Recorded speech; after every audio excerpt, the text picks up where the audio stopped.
Alright, here we are. A girlfriend's new Jeep. Apparently I'm her mechanic. So, let's see. I'll show you how this thing sounds. Okay, first of all, it runs smooth as glass, idles smooth as glass. Some surging from, say, 0 to 40 miles an hour. But it'll do 80 on the highway, no problem. It's got a little cooling system problem. But it books, the thing rolls, it goes good. Had a little problem today. The cooling system exploded. The overflow bottle isn't just an overflow bottle in 1988 on this 4-liter Jeep. That's also the pressure regulation for the cooling system. There's no radiator cap on this thing, for real. So I got a new one of those, but I'm gonna take it back because this one's just fine. Anyway, let me start it up for you.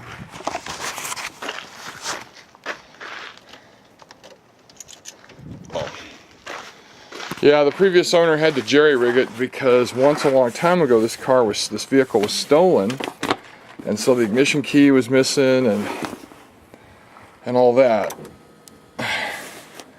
So what you have to do is jerry-rig it. So here we go. See, there's the on-off switch right there.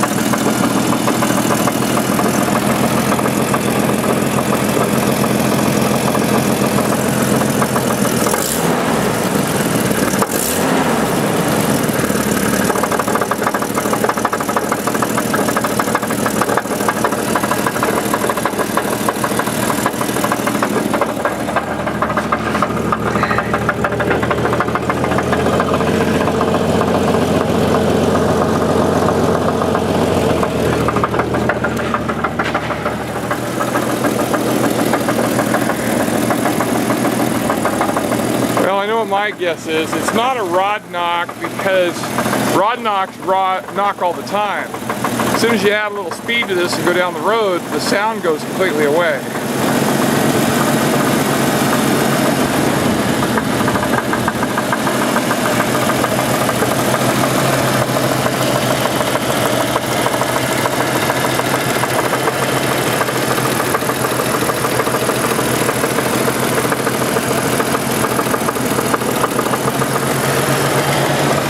I went through each spark plug wire one at a time and pulled them and tried to get a response that would change the knocking, and one of them may have done it, but I couldn't get it to do it again. So they either all have piston slap or I'm just wrong, you know. I had an old Mopar years ago where the flex plate bolt backed out and was banging on the back of the block. I don't know, could be that, who knows, but I think it's right here in the engine. See, it's smooth as silk, man. The thing runs good. This is 1988, so it takes R12 Freon. Somebody put the R134 adapters on, so that means I gotta flush the whole damn thing out and then test for leaks. Well, I think I'll test for leaks first and then flush it. Because if I find a cracked line, a cracked hard line or something, then the flushing procedure changes. You want to flush it before you put a new line on. So all this rust has been here before, so this thing's had the same problem for a long time. It just happened to catch up with me today. I was booking down the highway at 80 and climbing some hills, and it was doing it. The temperature was rising real slow. It was no big deal, but as soon as it hit 212, man, it took off. The temperature was rising real fast. My girlfriend was behind me in her car, and she said on the walkie-talkie, "Hey, there's smoke coming out of the center of your vehicle," you know. It was all this water coming out. It was spraying either out of one of these cracks or something, so it's pretty smooth. The surging probably needs a little work, a little troubleshooting. So does the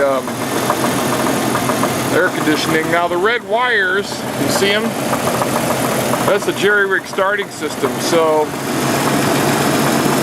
they're jumping to the starter relay to fire this thing up. The problem is, when it was stolen, they had to change the lock in the door, and there's still a problem. So the key will turn on, but you can tell that there's no switch behind it. It's just, the key just spins. So four-wheel drive works pretty good. It doesn't want to go back into too high very easily, so probably a worn shifter fork, but I'll see if a little adjustment will get me by for now. But it does work fine. I took it on a trail on the way here. All the gauges work except for the speedometer. We got good oil pressure. Temperature's slow to rise as long as there's water and the thing's capped off. Got some worn out switches. Upholstery's a little bad, but it's not so bad.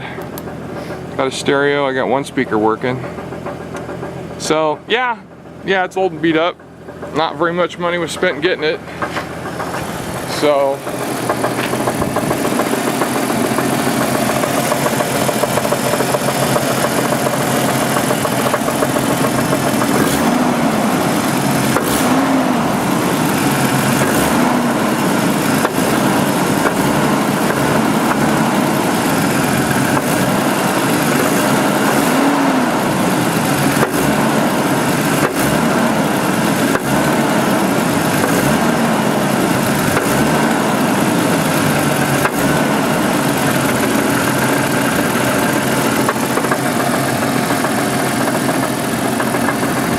So anyway, I'll take off the flex plate and all that,